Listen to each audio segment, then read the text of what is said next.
안녕하세요. 저는 정성으로 한복을 짓는 40대 여자입니다. 제 가족에겐 남들과는 조금 다른 특별한 사연이 있습니다. 한 땀 한 땀 정성으로 한복을 짓는 것처럼 정성으로 저희 남매를 키워주신 양부모님의 이야기, 지금 바로 시작할게요. 어릴 적 제 기억 속에 저희 집은 분명 대가족이 행복하게 지내던 화목한 집이었습니다. 그땐 할아버지도 건강하셨고 엄마, 아빠, 아주 어렸던 제 남동생까지 모두 서로를 사랑하고 웃음이 끊이질 않았어요. 하지만 저희 가족에게 불행이 들이운 건 제가 7살 무렵이었습니다. 아주 어릴 적 기억이지만 아빠의 사진 앞에서 엄마, 할아버지가 크게 싸우셨던 게 아직도 생생하네요. 아이고, 저것이 기어이 내 아들까지 잡아먹는구나. 내 아들 살려내. 우리 상식이 살려내. 그게 왜 제 탓이에요, 아버님? 이 사람 가는 길에도 그런 소리를 하고 싶으세요? 아버님이 그러시니까 아버님 아들이 화병으로 간 거 아니에요? 뭐야? 그게 왜 나 때문이야? 네가 내 아들 돈 다 해먹고 바가지 벅벅 긁으니까 그런 거지. 제 나이 7살 때 평소 앓고 계시던 지병으로 아빠가 돌아가시고 할아버지 엄만 서로를 탓하며 막말만 해댔습니다. 집안 어른들 모두 저희 남매 앞에서 웃고 계셨지만 사실은 제가 모르는 큰 갈등이 있었던 겁니다. 엄만 평소에 동네에서 목소리 꽤나 큰 부녀 회장이었는데 집보단 밖으로 돌면서 아빠에게 자꾸 돈을 요구하셨다고 해요. 그 때문에 부부싸움도 잦았고요. 할아버진 그런 엄마를 계속 못마땅해 하시다 아버지가 젊은 나이에 돌아가시니 참았던 감정이 폭발하신 것 같았습니다. 엄마 역시 그런 할아버지께 불만이 아주 많았어요. 저 노인네는 욕심도 많지. 어떻게 아들보다 오래 살면서 몸에 좋다는 건 다 챙겨 먹나 몰라. 저러다 진짜 100살까지 사는 거 아니야? 엄마, 할아버지가 100살까지 살면 안 돼? 뭐? 미쳤니? 누굴 고생시키려고? 네 할아버지 100살 때까지 내가 수발 들어야겠어? 늙으면 적당히 살다 가야지. 아니면 자식 며느리 고생밖에 더 시키냐고. 할아버지도 엄마를 며느리라고 부르지도 않고 날마다 이것저것이라고 부르며 매번 혼을 내셨습니다. 저것 좀 봐라. 또 밖으로 기어나갈 궁리만 하는 것 좀 봐. 애들 돌볼 생각은 않고 늙은 시애비한테 맡겨두는 꼴 좀 보라지. 내가 동네 사람들 창피해서 못 살겠다. 아휴, 지겨워. 아버님 진짜 지긋지긋해요. 저 시장 보러 가요. 제가 밥 안 차리면 그땐 또 시애비 굶겨 죽인다고 역정 내실 거잖아요.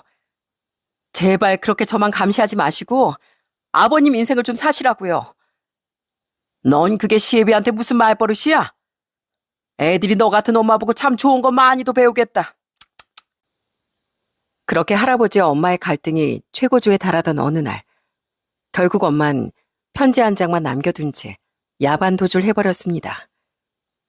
엄마가 남긴 편지 속엔 저희 남매에 대한 걱정보단 여전히 할아버지에 대한 원망이 가득했어요.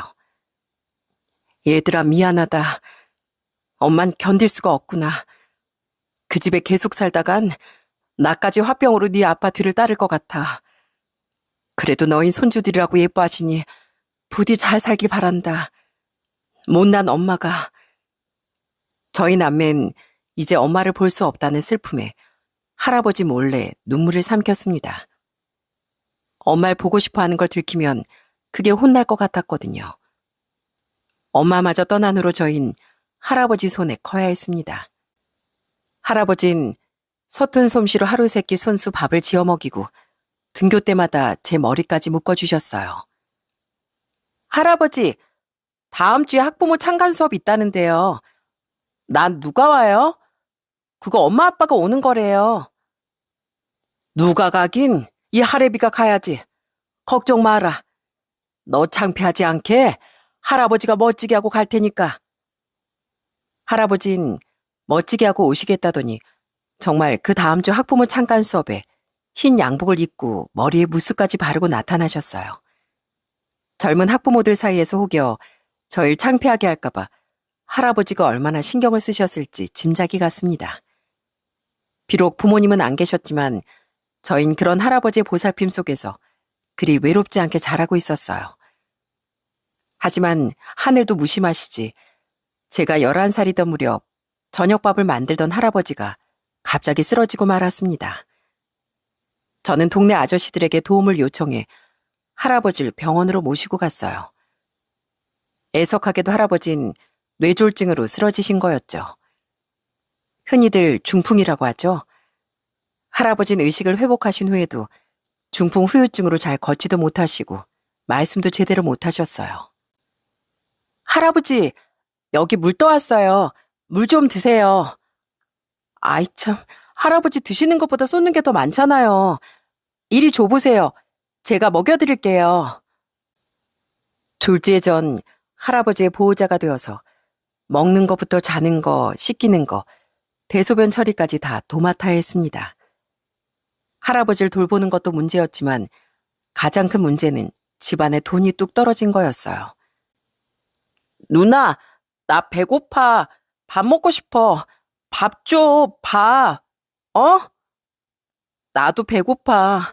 근데 집에 먹을 게 하나도 없는데 어떡해. 기다려봐. 내가 나가서 뭐라도 구해볼게. 처음 몇 달간은 저희 사정을 알고 주변 이웃들이 음식도 주시고 여러 가지 도움을 주셨지만 그 관심도 오래가지 못했습니다. 그나마 저희 남매는 조금이라도 버텨보겠지만 연로하고 아픈 할아버지마저 굶게 할 수는 없었습니다. 그래서 전 초등학교 5학년 때부터 돈벌이에 나섰습니다. 사장님, 안녕하세요. 그래. 혼자 밥 먹으러 왔니? 부모님은 어디 계시고? 그게요. 제가 부모님도 안 계시고 할아버지도 아프세요. 그래서 그런데 혹시 제가 일할 만한 거 없을까요? 저 할아버지 약값도 벌어야 하고 동생 학교도 보내야 돼요. 저 청소도 잘하고 설거지도 잘할 수 있어요. 저는 동네 식당을 찾아다니며 혹시 할 일이 없겠느냐고 물었습니다. 그러면 대다수 식당 사장님들은 절 안타까워하시면서도 일은 맡길 수 없다며 집으로 돌려보내곤 하셨죠. 그러다 가끔은 크게 화를 내며 소금을 뿌리거나 심지어 물벼락을 퍼붓는 사장님도 있었답니다.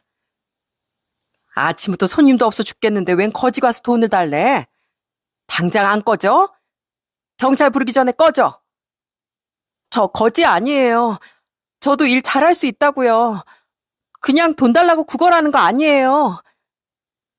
그렇게 수도 없는 날을 거리를 떠돌다가 절 너무나 딱하게 생각하신 한 사장님이 저에게 설거지를 맡기셨습니다.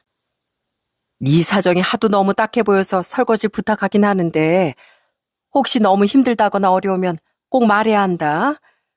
월급은 네가 일한 날짜 세서 다른 직원들과 똑같이 주마. 식당 일이 쉽지 않을 텐데 정말 할 수 있겠어? 네, 할 수 있어요. 그 돈이면 우리 할아버지 병원도 갈 수 있고 제 동생 공책도 사줄 수 있어요. 정말 감사합니다. 진짜 열심히 일할게요. 전 그렇게 한 식당에서 설거지 아르바이트를 시작했습니다. 학교가 끝나는 3시면 곧장 식당으로 달려가 밤 9시까지 접시를 닦았어요. 식당 설거지는 제 예상보다 100배는 더 힘들었지만 앞으로 배를 골지 않아도 된다는 사실에 손끝이 다 부르트도록 일했습니다. 제가 일을 끝내고 그날 받은 일당을 가지고 집으로 가면 그때부턴 종일 찝찝하게 계셨을 할아버지도 씻겨드리고 다 같이 모여 늦은 저녁을 먹었습니다. 어느 날은 제가 일하다 다쳐 손톱이 빠진 적이 있었는데 할아버지가 그걸 보셨는지 갑자기 제 손을 잡고 펑펑 우시는 거예요. 할아버지, 왜 울어요? 어디 아프세요? 화장실 갈까요? 그만 우세요. 네? 전 할아버지가 어디 아프신가 했는데 제 손을 하염없이 쓰다듬으시는 걸 보고 그 눈물의 정체를 알게 됐습니다. 아, 할아버지 나 손 다친 것 때문에 슬퍼서 그러는 거구나. 나 괜찮아요. 손톱은 또 잘하잖아요. 우리 할아버지 아이가 다 됐네. 저의 이런 생활은 무려 1년이나 계속됐습니다. 전 그 어린 나이에 너무 피곤해 코피를 쏟기도 했어요. 식당 손님 중엔 이런 제 사연을 아시곤 가엾다며 간혹 용돈을 주시는 분들도 계셨습니다. 한복 아저씨도 그 중에 한 분이셨어요. 그분은 한복점을 운영하신 아저씨였는데 그 무렵부터 자주 가게에 오셔서 저희끼리 한복 아저씨라고 부르곤 했습니다. 저는 홀서빙을 하기엔 너무 어려 주로 청소나 설거지를 했었는데 한복 아저씨는 주방 안쪽에 들어와 있는 절 굳이 불러내시어 용돈을 주시거나 간식 같은 걸 사주고 가셨습니다. 성희야, 아무리 바빠도 고무장갑은 꼭 끼고 일하렴. 초등학생 손이 그렇게 상처투성이면 되겠어? 아무리 힘들어도 밥 잘 챙겨 먹고 학교도 열심히 다녀야 한다. 숙제도 잘하고 있지? 네, 저 공부 잘해요. 그리고 저번에 아저씨가 주신 반찬들 집에 가져가서 할아버지랑 동생이랑 나눠 먹었어요. 저희 할아버지가 식사를 잘 못하시는데 그날은 반찬이 너무 맛있다고 2그릇이나 드셨어요. 그게 정말이야? 아, 내가 다 고맙구나. 그 반찬은 아저씨 부인이 만든 반찬이야. 다음에 올 땐 아줌마랑 같이 올게. 널 보면 아주 반가워할 거다. 한복 아저씨는 식당에 오실 때마다 정말 자상하게 절 챙겨주셨습니다. 그렇다 보니 전 어느새 엄마 아빠 얘기도 다 하고 가끔은 아무에게 말 못했던 고민도 털어놓게 되었죠. 아저씨, 전 가끔은 엄마 아빠가 너무 미워요. 왜 우리만 두고 가버려서 이렇게 힘들게 하는 걸까요? 이제 아빠는 잘 기억도 안 나요. 그래서 그냥 밉기만 해요. 그러면 아저씨는 크고 투박한 손으로 제 머리를 쓰다듬어 주셨습니다. 그 손이 너무 크고 따뜻해 꼭 머리 위로 지붕이 덮이는 것 같았어요. 많이 힘들지? 조금만 기다리면 분명 좋은 일이 있을 거야. 요즘 할아버지는 어떠시니? 아무리 힘들어도 네 아버지 너무 원망하지 마라. 너희 아빠 정말 좋으신 분이니까. 네? 저희 아빠를 아세요? 제가 깜짝 놀라 묻자 아저씨는 그저 흐뭇하게 웃기만 하셨습니다. 그렇게 또 몇 개월이 흐른 어느 날이었어요. 그 무렵 가을이 지나고 날이 꽤 추워졌길래 전 일어나자마자 할아버지가 계신 방으로 갔습니다. 평소처럼 간밤에 춥진 않으셨는지 살피려는데 할아버지가 너무나 고요하고 편안하게 잠들어 계시더라고요. 저는 그 모습이 너무 낯설었습니다. 저희 할아버진 평소 팔다리에 잔떨림이 심해서 주무실 때도 계속 손발이 조금씩 떨리곤 하셨거든요. 전 순간 가슴이 철렁 내려앉아 조심스럽게 할아버지를 깨웠습니다. 할아버지, 주무세요? 오늘은 제가 문을 활짝 열어도 모르시고 벌써 아침이에요. 일어나 보세요, 할아버지. 저는 떨리는 마음을 내서 가라앉히며 할아버지를 애타게 불렀습니다. 하지만 할아버지는 아무런 대답이 없으셨어요. 저는 두 손으로 할아버지 어깨를 살짝 흔들어 보았죠. 그래도 여전히 미동조차 없으시더라고요. 그제야 전 깨달았죠. 할아버지가 다시는 깨어나지 못하는 깊은 잠에 드셨다는 걸요. 전 그렇게 13살의 나이에 부모님에 이어 할아버지를 떠나보내야 했습니다. 장례식은 다행히 주변 어른들의 도움을 받아 무사히 치를 수 있었어요. 장례식장에 오신 분들은 하나같이 저희 남매가 불쌍하다며 눈물을 흘리셨습니다. 그 모습이 이상했는지 동생이 제게 묻더라고요. 누나, 할아버지가 하늘나라로 떠났는데 왜 사람들이 우리 얼굴을 보고 울어? 왜냐면 이제 세상엔 우리 둘뿐이거든. 이제 가족은 너하고 나하고 둘뿐이니까 그게 불쌍해서 다들 우는 거야. 저는 할아버지를 잃은 슬픔보다 이제 이 세상에 동생과 저 둘뿐이라는 막연함이 더 무서웠습니다. 그래서 눈물도 나지 않았어요. 사람들은 울지 않는 절 보고 더 안타까워했고요. 그렇게 동생을 챙기며 조문객들을 맞이하고 있는데 빈소에 익숙한 얼굴이 들어왔습니다. 그건 바로 한복 아저씨였습니다. 옆엔 아저씨 아내분도 함께였어요. 아이고, 세상에 이게 무슨 일이니? 너희들 밥은 먹었어? 잠은 못 잤니? 얼굴이 그새 더 반쪽이 됐구나. 얘들아, 아줌마가 도와줄 테니까 너희는 가서 밥부터 좀 먹고 와. 너희들 챙겨줄 어른도 안 계신 모양이구나. 아주머니 아저씨는 장례식장에 오시자마자 저희의 밥도 챙겨주시고 아직 어린 저희가 몰랐던 일들을 해결해 주셨습니다. 그런 두 분 덕에 무사히 발인까지 마칠 수 있었어요. 고생 많았다 얘들아. 할아버진 정말 좋은 곳에 가셨을 거야. 그나저나 앞으로 너희는 어쩔 계획이니? 혹시 주변에 너희를 맡아줄 친척 어르신들 안 계시니? 전 아저씨의 질문에 그저 고개만 저었습니다. 친척이라고 해봤자 다들 형편이 어려워 저희를 돌볼 여력이 없다는 걸 잘 알고 있었거든요. 아무도 없어요. 옆집 아주머니가 그러는데 저흰 고아원에 가게 될 거래요. 저희끼리만 살면 안 된대요. 전 솔직히 그래도 괜찮은데. 그러면 너희만 좋다면 혹시 아저씨 아줌마랑 같이 살지 않을래? 더는 설거지 같은 거 하지 말고 우리 집에서 같이 살자. 가면 너희 또래는 아저씨 아들도 있어서 좋을 거야. 사실 아직은 말할 수 없지만 아주머니 아저씨가 너희에게 갚아야 할 빚이 있거든. 그러니까 그냥 마음 편히 아무 걱정하지 말고 오면 돼. 정말 그래도 돼요? 저희 그냥 고아원 가도 되는데. 솔직히 그땐 아저씨의 제안이 조금 두려웠습니다. 혹시라도 이상한 사람들이면 어쩌지 싶었거든요. 식당 일을 하면서 술 취한 무서운 아저씨들을 너무 많이 겪었기도 했고 혹시 무슨 일이 있어도 그 집안에선 저와 동생의 안전을 지킬 수 없을 것 같았습니다. 그래서 아저씨 뒤를 따라 그 집에 가면서도 동생을 꽉 끌어안고 계속 경계를 했던 것 같아요. 누나 숨 막혀. 이것 좀 나. 나 더워. 쉿, 가만히 있어. 혹시라도 내가 신호를 주면 너 바로 도망쳐야 돼? 알겠지? 그렇게 잔뜩 겁을 먹곤 아저씨 집에 들어가게 되었는데 뜻밖의 집 풍경은 예상보다 훨씬 더 평범했습니다. 사실 저희를 맡아주신다길래 부잣집일지도 모른다고 생각했거든요. 그런데 아저씨 집은 예전 저희 집 풍경과 그리 다르지 않았습니다. 조금 오래돼 보이지만 따뜻하고 가족의 정이 물씬 느껴지는 집이었어요.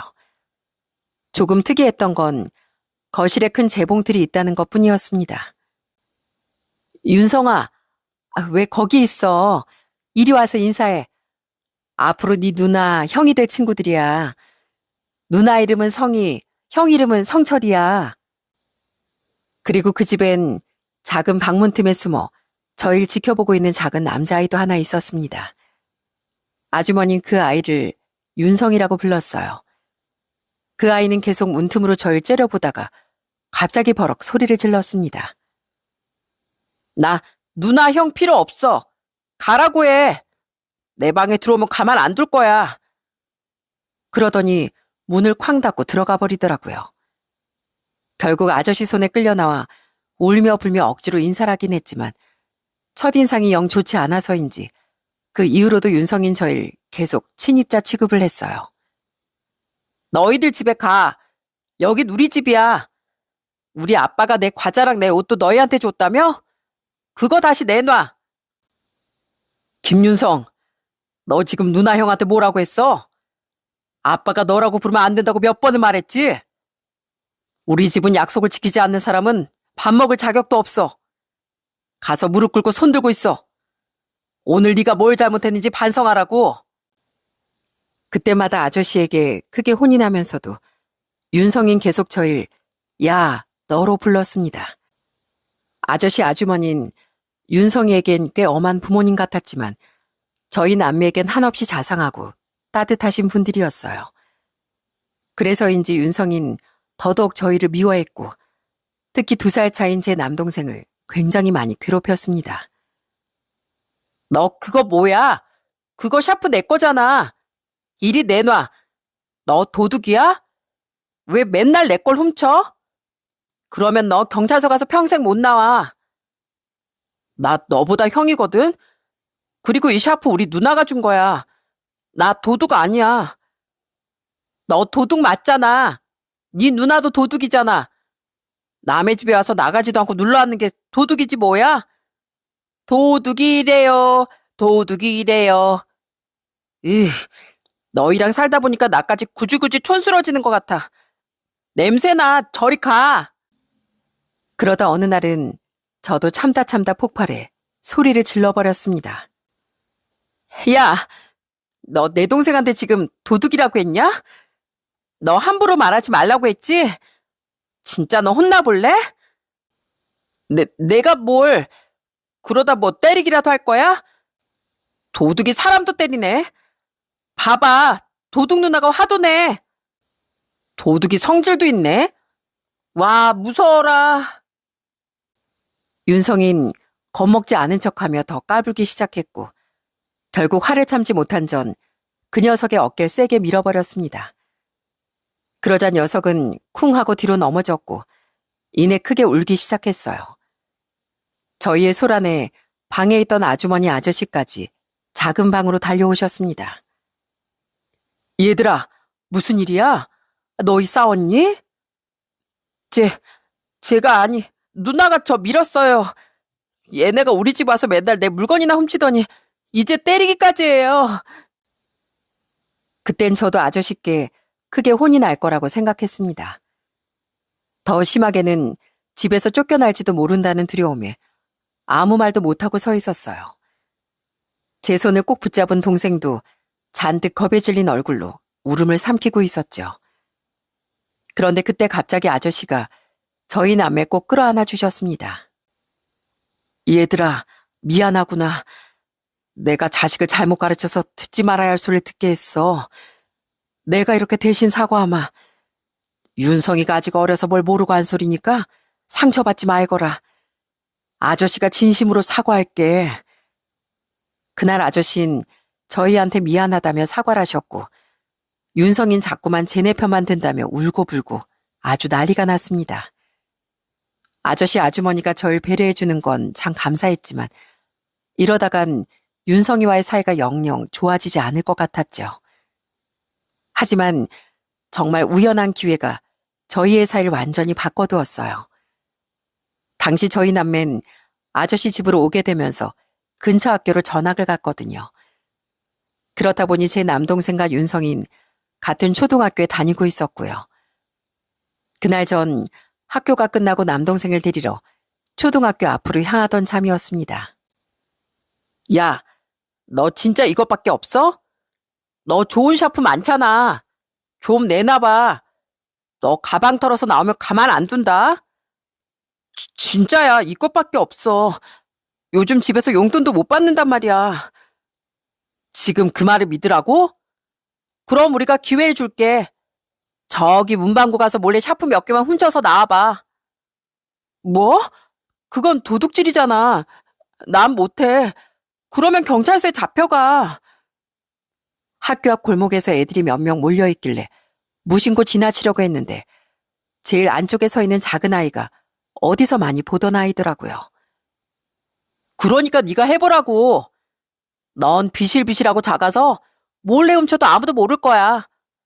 그게 싫으면 네 돈으로 직접 사오든가. 그런데 세상에 자세히 보니 괴롭힘을 당하는 그 아이는 바로 아저씨 아들 윤성이었어요.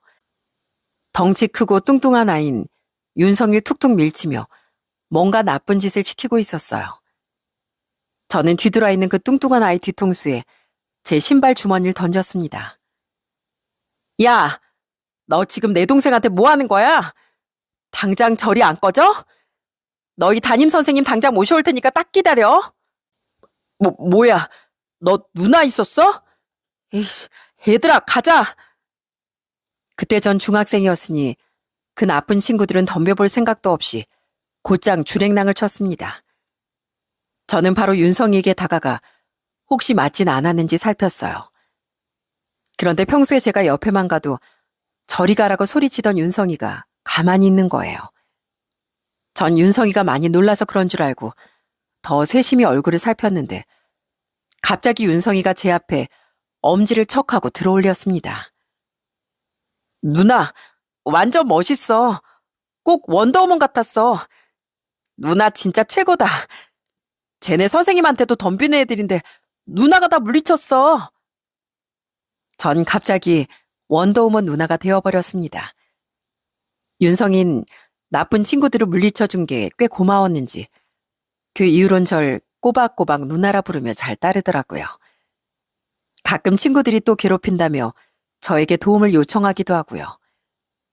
그때마다 전 신발 주머니를 휘두르며 윤성이를 구하러 달려갔습니다. 누나 이제 학교 애들이 나 키 작고 약하다고 안 놀린다? 나한테 완전 무서운 누나 있다고 소문나서 애들이 내 옆엔 얼씬도 안 해. 그리고 어제 누나가 없을 때 형이 우리 교실까지 와서 나랑 급식 먹어줬어. 그동안 나 혼자 급식 먹었거든. 전 그제야 윤성이가 왜 이렇게 예민하게 저희를 경계하는지 알게 됐습니다. 워낙 체력이 약하고 몸이 왜소하다 보니 그간 학교에서 괴롭힘을 많이 당한 모양이었어요. 그래서 저희가 갑자기 집에 들어왔을 때도 혹시 자기 걸 뺏길까봐 두려웠던 거죠. 그렇게 모든 오해를 풀고 나니 윤성인 정말 귀여운 막내 동생이 되었답니다. 아저씨 아주머니도 저희의 사이가 좋아진 걸 보시곤 정말 기뻐하셨고요. 윤성이 너 누나 형한테 맨날 반말하더니만 이젠 아주 누나 형 앞에만 붙어 있는구나. 형제가 있으니까 너도 참 좋지? 이제 심심하지도 않고 엄마 아빠 없어도 같이 놀 사람이 있어서 너무 좋아.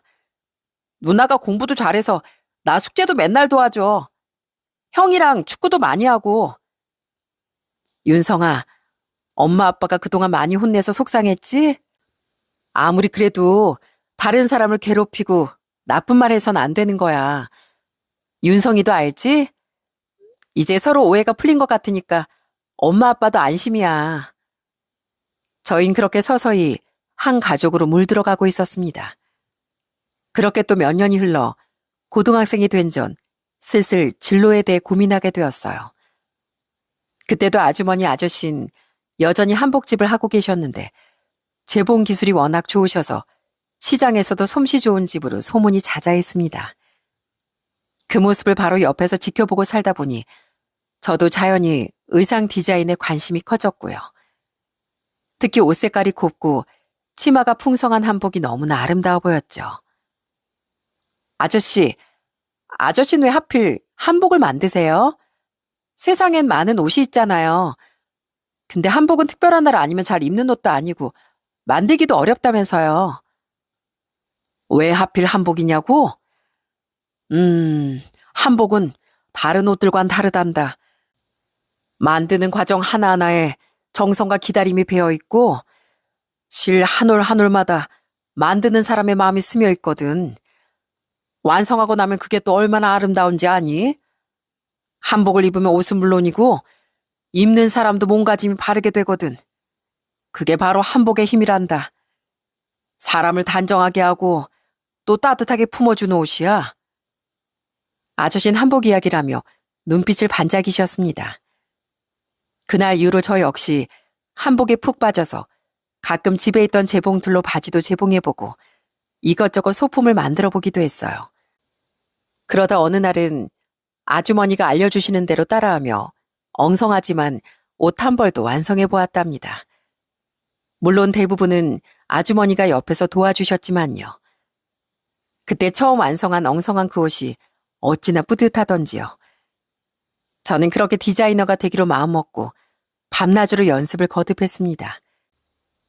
손가락에 바늘이 찔려 피가 나기도 하고 실력이 부족해 옷감이 망가지는 날도 많았지만 옷을 만드는 손길 하나하나에서 느껴지는 즐거움과 설렘이 저를 포기하지 못하게 했어요. 학교에서도 쉬는 시간마다 옷 디자인도 해보고 주말이면 아저씨와 아주머니 한복점에 나가 어깨너머로 많은 걸 배웠답니다. 그러다 대학도 의상학과로 진학하며 차근차근 제 꿈을 키워나갔어요. 제 꿈을 키워나가는데 가장 큰 도움을 주신 분들이 있다면 바로 한복점을 운영하시는 아주머니 아저씨 덕분이었죠. 아저씨는 특히 제가 한복을 선택한 걸 정말 기뻐하셨답니다. 그래도 우리가 사는 모습이 성이 너에게 나쁘게 보이진 않았나 보다. 아줌마 아저씨가 물심양면으로 도울 테니까 어디 네 꿈을 마음껏 펼쳐봐. 제가 한복을 얼마나 사랑했냐면 저는 제 결혼식 날에도 전통 한복을 입을 정도였습니다. 그 한복은 제 결혼 선물로 아저씨 아주머니가 한 달도 넘게 매달려서 만들어주신 한복이었어요. 세상에 하나밖에 없는 그 한복은 제 생애 최고의 선물이었답니다. 전 당연히 두 분을 혼주석으로 모셨고 두 분이 곱게 지어주신 한복을 입고 세상 가장 행복한 결혼식을 올렸습니다. 두 분 덕분에 제가 이렇게 잘 자라서 결혼하게 되었어요. 그동안 한 번도 말씀 못 드렸는데 정말 진심으로 감사드려요. 그리고 사랑합니다.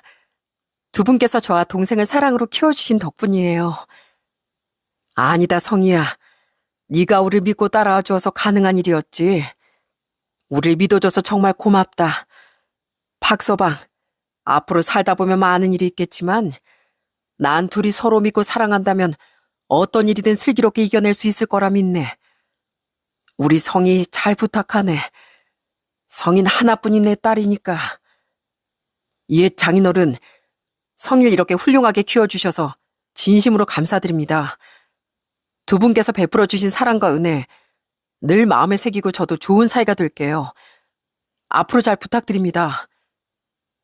성격 좋은 저희 남편은 저보다 먼저 두 분께 장인어른, 장모님이라고 불렀습니다. 저도 이젠 아저씨 아주머니라는 호칭보다 엄마 아빠라고 부르고 싶은데 그 말이 왠지 잘 나오지 않더라고요. 두 분도 한 번도 제게 호칭을 강요하시거나 서운한 마음을 내비치지 않으셨고요. 그래서 막연히 언젠간 진심을 담아 엄마 아빠라고 불러드리리라 마음만 먹고 있었습니다. 그런데 그 말을 하기까지 30년이 더 넘게 걸릴 줄은 몰랐습니다. 어느새 저도 결혼을 하고 아이까지 낳다 보니 제 나이가 벌써 40을 넘겼을 무렵이었어요. 저는 출산 이후에도 계속 한복 디자이너로 일하며 제 꿈을 펼쳐가고 있었어요. 저는 전통 한복보단 현대적인 감각을 가미한 개량 한복에 더 큰 관심이 있었죠. 아줌마 아저씨와는 약간 분야가 달랐지만 그래도 같은 계통에서 일하다 보니 여전히 많은 얘기를 나누며 한 가족으로 살고 있었습니다. 그런데 어느 날부터 아저씨가 자꾸 피곤하다는 소리를 달고 사시더라고요. 당신 요즘 부쩍 피곤해하네. 아휴, 이래서 나이 못 속인다고 했나? 그렇게 피곤하면 가게 나 혼자 볼 테니까 얼른 들어가 봐요. 어제도 10시간 가까이 잤는데도 영 피곤이 안 풀리네. 하긴 내 나이가 벌써 70이 넘었지. 미안한데 나 먼저 들어가 볼게. 성희 너도 이따가 조심해서 집에 들어가고. 아저씨는 자꾸 피곤하다며 피로회복제만 찾으시고 안색도 안 좋아 보이셨어요. 그러다 어느 날은 가게에 앉아 계시다가 코피까지 콸콸 쏟으셨답니다. 그때 1시간을 지혈을 해도 코피가 멈추지 않아 저도 아줌마도 얼마나 놀랐는지 모릅니다. 아저씨, 안 되겠어요. 아무래도 병원에 가보셔야 할 것 같아요. 요즘 빈혈 증세도 있으시다면서요. 작년 건강검진에서 분명 아무 이상 없었는데 당장 다음 주에 저랑 병원 가봐요. 너 일하기도 바쁜데 시간 낼 수 있겠어? 그러지 말고 나 혼자 동네 내과나 가보마. 요새 부쩍 피곤하더니 그래서 코피까지 난 모양이다. 사실 평소 같았으면 혼자 병원에 다녀오시라고 했을지도 모릅니다. 하지만 그날따라 같이 병원에 가고 싶더라고요. 결국 전 큰 병원을 예약해서 아저씨를 모시고 갔습니다. 아무래도 이제 연세도 있으시고 제가 보기에도 증세가 꽤 심각해 보였거든요. 그리고 그 병원에서 전 도저히 믿을 수 없는 소식을 듣고야 말았습니다. 전 아저씨를 모시고 병원을 나오며 얼마나 하늘을 원망했는지 모릅니다. 정말 너무하시네요. 우리 아버지, 할아버지까지 일찍 데려간 거로 모자라 이제 아저씨마저 데려가시려고요? 그건 절대 안 돼요. 제가 제 목숨과 바꿔서라도 꼭 아저씨 살릴 거예요. 아저씨는 무너져 내리는 제 마음도 모르고 자꾸 약한 소리를 하시더라고요. 이젠 나도 갈 때가 됐나 보다.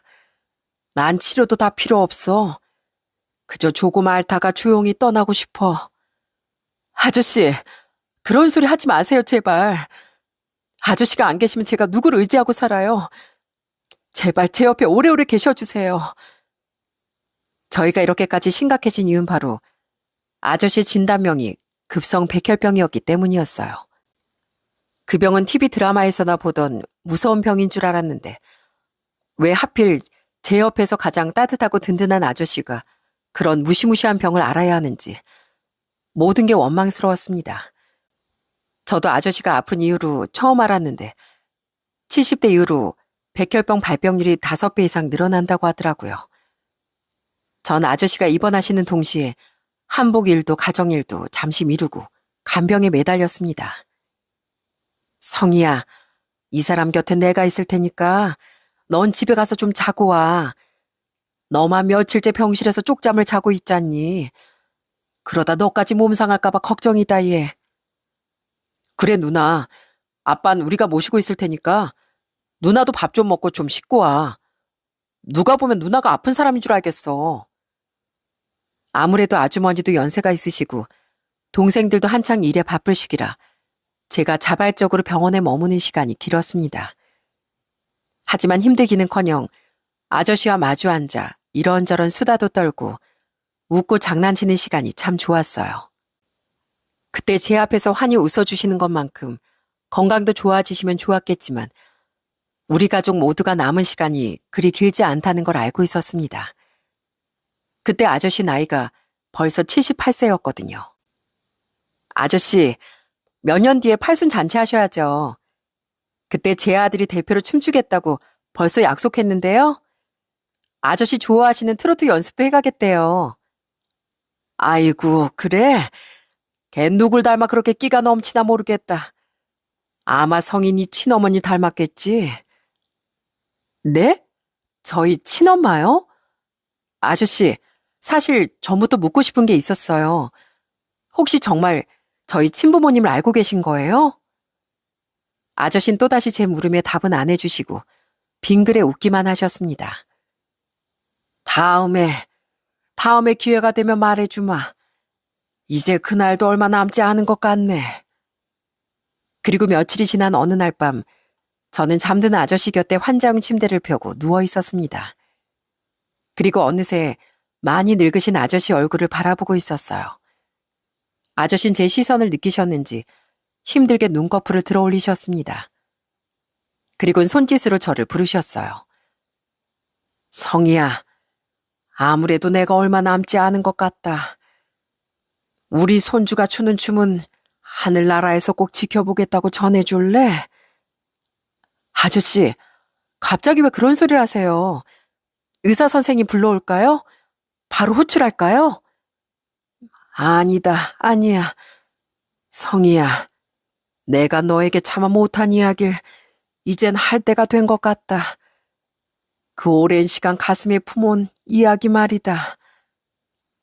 아저씨는 그러더니 아주 천천히 그리고 차분하게 그간 꽁꽁 숨겨두었던 놀라운 이야기를 들려주셨습니다.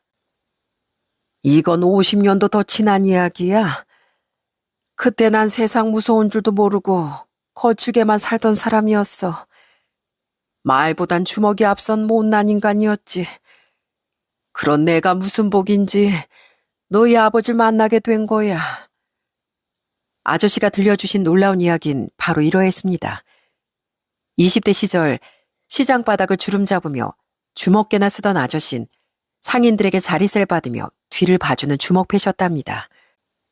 좋게 말해 뒤를 봐주는 거지 자리세 명목으로 갈취를 일삼으며 깡패짓을 하신 거였죠. 시장 사람들 모두 앞에선 아저씨를 무서워했지만 뒤에선 저런 놈은 사라져야 한다며 막 손가락질을 했대요. 그런 아저씨를 유일하게 믿어준 사람이 바로 저희 친아버지셨답니다. 네 아버진 천사였다, 천사. 우린 단지 같은 고향 출신의 선후배 사이였는데 나한테 곧잘 형님 하며 친근하게 굴었어. 난 그게 내가 무서워서 압을 떤다고 생각했거든. 근데 그냥 네 아버지가 좋은 사람이어서 나한테 먼저 마음을 열어주었던 거였단다. 사실 네 아버진 평범한 직장인이라 시장에서 뒷돈이나 받는 나한테 잘 볼 일도 없었거든. 근데 맨날 싸움이나 하고 손가락질이나 받는 내가 안타까웠나 봐. 맨날 형님, 오늘은 술 대신 밥 드시죠 하면서 그렇게 날 챙기더라고. 한 동네에서 같이 나고 자란 정으로 아빠는 아저씨를 친형처럼 모셨다고 합니다. 부모님이 일찍 돌아가신 아저씨를 대신해 명절날엔 할아버지 댁에 데리고 가기도 했대요. 그때 건강하셨던 할아버지도 같은 동네 출신인 아저씨를 반갑게 맞아주셨고요. 너희 할아버지 댁에 가면 나도 평범한 동네 청년이 되는 기분이었다. 나도 부모님이 살아계셨다면 이렇게 살진 않았을 텐데 싶기도 하고 말이야. 그때가 전쟁 끝나고 그리 오래 지나지 않았을 때라 모두가 배고픈 시절이었는데 네 할아버지하고 아빠가 얼마나 푸짐하게 밥을 주던지. 그 집에만 갔다 오면 이틀은 굶어도 배부를 정도였어. 아저씨는 옛날 그 시절을 회상하시며 마치 눈앞에 그 당시 풍경이 그려지는 듯 손을 휘휘 젓기도 하고 즐겁게 웃기도 하셨답니다. 하지만 난 영원히 구제 못할 인간 말종이었어. 네 아버지가 그렇게 날 챙겼는데도 사람 구실도 하지 못하고 결국 시장에서 상인과 큰 싸움을 벌여 교도소까지 가게 되었단다. 물론 내 잘못도 있었지만 나도 억울한 부분이 많았어. 하지만 사람들은 주먹패인 내 말을 들어줄 생각도 없더구나. 그렇게 꼼짝없이 교도소에 가게 됐는데 그때 유일하게 울면서 면회로 온 사람이 바로 네 아버지였다. 아버지는 아저씨를 빼내려고 이곳저곳에서 돈을 다 끌어모아 변호사도 사고 소송에 필요한 돈까지 마련했답니다. 하지만 아저씨의 오랜 주먹패 생활은 아저씨를 보호하지 못했습니다. 결국 아저씨는 교도소에 가게 되었고 아버지는 날마다 아저씨에게 편지를 쓰셨대요. 형님, 날이 많이 추워졌는데 그곳은 어떨런지요? 곧 나올 걸 알지만 그래도 수감 생활이 너무나 고생스러울까 봐 걱정입니다. 그래도 형님이 출소만 하시면 같이 해보고 싶은 일이 있어요. 그러니 부디 건강하게만 있다가 무사히 나오시길 바래요. 형님이 언젠가 왜 이렇게 잘해주냐고 물은 적이 있죠? 그때 제대로 대답해드리지 못한 게 마음에 내내 걸렸습니다. 제가 형님에게 왜 이렇게 마음을 쏟냐고 묻는다면 그건 바로 제가 형님을 믿기 때문이에요. 어릴 적 동네에서 같이 배고 옳고 힘들게 살 때도 형님은 늘 눈이 반짝반짝 빛나던 사람이었어요. 형님이 기억하실지 모르겠는데 제가 몇 살 많은 동네 형들에게 두드려 맞을 때 형님이 나타나서 다 혼내주셨잖아요. 전 그때 형님이 얼마나 정의로웠는지 다 기억하고 있습니다. 그러니 부디 자신감 잃지 마시고 곧 만나길 기다리고 있겠습니다. 그럼 또 편지할게요. 아저씨 날마다 아빠의 편지를 읽고 또 읽으며 무릎을 꿇고 날마다 반성하셨답니다. 허무하게 흘려보낸 지난 날을 남을 괴롭히면서 살던 그 시간을 반성하면서요. 아저씨는 다행히 오래 지나지 않아 출소하게 되었고 당연히 교도소엔 제 아버지가 마중을 나가셨습니다. 두부 한 모를 들고 서 있던 아버지의 모습이 꼭 아저씨를 구원하러 온 천사 같았다고 해요. 네 아버진 출소한 내 손을 붙들고 가야 할 곳이 있다고 한참을 달려가더구나. 대체 뭘 하려나 싶어서 따라가 봤더니만 양재학원인 거 있지. 예전엔 그런 걸 모두 양재학원에서 배웠단다.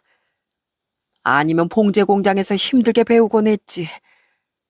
네 아버지 내 손재주가 좋다며 학원비를 몇 개월치나 미리 내놓은 거야. 내가 혹시 학원비 빼다가 다른 데 쓸까봐 그 학원 원장한테도 절대 환불해주지 말라고 신신당부하면서 말이야. 그러니 내가 어떻게 열심히 안 할 수가 있었겠니? 네 아버지가 그런 사람이었다. 아버지 예상대로 아저씨는 손재주가 무척 좋은 사람이었고 금방 옷 만드는 기술을 배우셨답니다. 그러다 한복에 관심이 생겨 아예 한복을 만드는 방향으로 결정하게 된 거죠. 그렇게 한참을 학원에 다니며 재봉이나 옷 만드는 법을 배우고 있는데 어느 날은 또 네 아버지가 날 다방으로 부르는 거야. 그때 난 네 아버지 말이라면 돌로 매줄 쓴다고 해도 믿었거든. 그렇게 뭔 일인가 싶어서 다방에 가봤더니 어떤 예쁜 아가씨가 있는 거야. 그게 바로 지금의 내 아내이기도 하고. 아버진 아저씨가 계속 혼자 계시는 게 걱정이 되어 평소에 잘 알고 지내던 아주머니와 중매까지 시켜주셨습니다. 그때 아주머니도 집안이 너무 어려워 미신 공장에서 2교대로 일하며 어렵게 생활을 꾸려가고 계신 상황이었어요. 난 그때 내가 너무 가진 게 없고 교도소까지 다녀온 몸이라 자신이 없었어. 근데 네 아버지가 자꾸 잘 어울린다면서 만나보라고 몇 번이나 자리를 마련하더구나. 그때도 네 아버지 덕분에 난 평생의 반려자를 만나게 된 거지. 내가 살면서 네 아버지에게 몇 번이나 큰 은혜를 입었는지 모른다. 아주머니는 아저씨의 과거나 환경을 보기보단 그 당시 새 인생을 살고 싶어 뭐든 열심히 배우던 그 모습을 참 좋아하셨대요. 누구보다 옆에서 가장 큰 응원을 해주고 아저씨에게 큰 힘을 주셨고요. 덕분에 평생 외롭고 가난하게 지내던 두 사람은 가정을 이룰 수 있었고 그렇게 서로에게 없어서는 안 될 가장 소중한 존재가 되었답니다.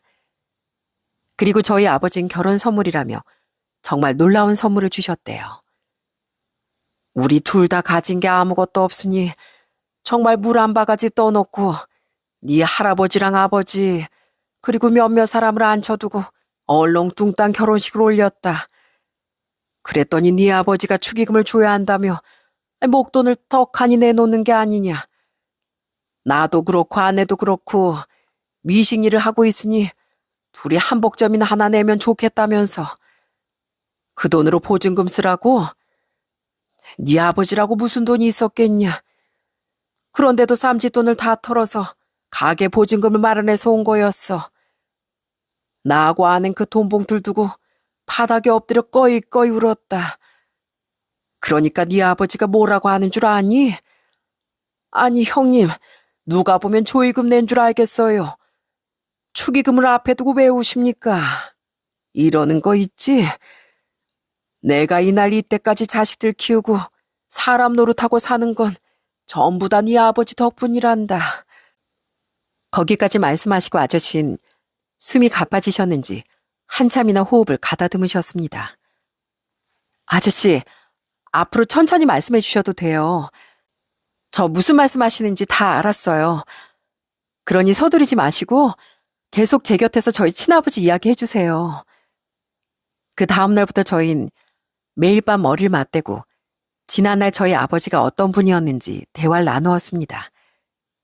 정이 많던 아버지, 엉뚱한 구석이 많던 20대 젊은 아버지, 아저씨가 부부싸움을 하면 제법 무섭게 아저씨를 꾸중하던 아버지, 모두 제가 알지 못하던 아버지 인생이었어요. 그렇게 살다 네 아버지가 그 젊은 나이에 세상을 떠날 거라고 누가 상상이나 했겠니?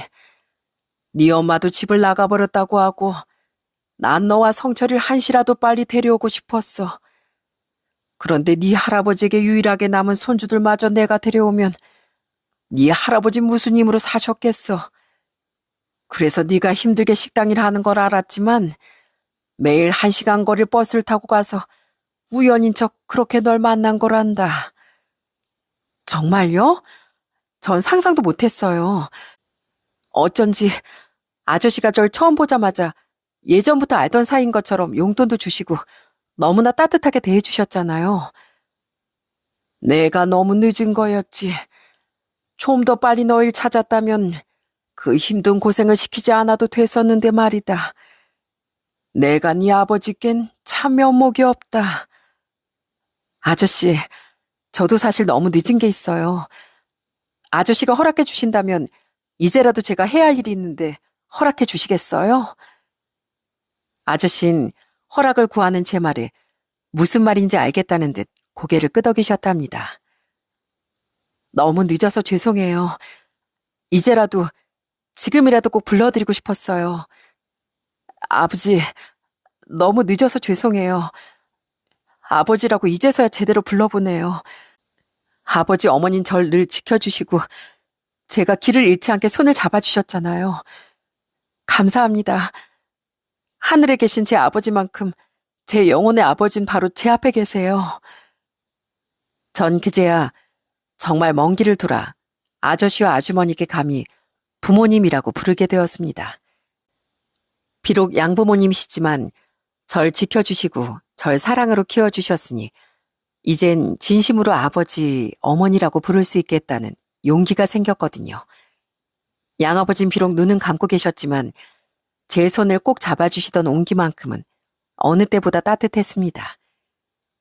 양어머니도 제가 어머니라고 부르자 잠시 말을 잇지 못하시다가 눈가에 살짝 눈물이 맺히신 채 환하게 웃어주셨어요. 그 뒤 2달 뒤 양아버진 가족들 품에서 평온하게 세상과 작별을 고하셨답니다. 비록 투병 생활 하셨지만 가실 때 표정이 너무나 평온해 보이셔서 조금이나마 다행이었죠. 양아버지를 보내드리며 저도 양어머니도 남동생들도 며칠이나 오열했지만 양아버지가 이젠 그렇게나 그리워하셨을 제 친아버지를 만나셨을 거란 걸 잘 알고 있습니다. 저는 복이 많아서 따뜻한 아버지가 2분이나 계신 걸 너무나 감사드리고 있어요. 부디 하늘에선 2분이 오랜만에 회포도 푸시고 저랑 성철이 키우면서 힘들었던 이야기도 마음껏 나누세요. 정말 보고 싶어요. 아버지. 그렇게 양아버지를 보내드리고 지금은 시간이 꽤 많이 흘렀습니다.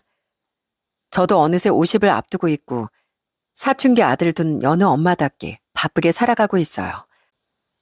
저희 양어머니도 팔순을 코앞에 두고 계신데 여전히 저와 한복점 일을 함께 하시며 아주 건강하게 잘 지내고 계신답니다. 저는 한복점 일을 하면서 동시에 한복의 대중화를 꿈꾸던 제 평생 목표를 향해 달려가고 있어요. 예, 성희야. 난 한복 일을 하면서도 젊은 사람들한테 한복이 그렇게 잘 어울리는지 몰랐다. 네가 젊은 모델들하고 작업도 많이 하고 잡지 촬영까지 하는 거 보니까 역시 젊은 감각이 좋다는 생각이 드는 거 있지?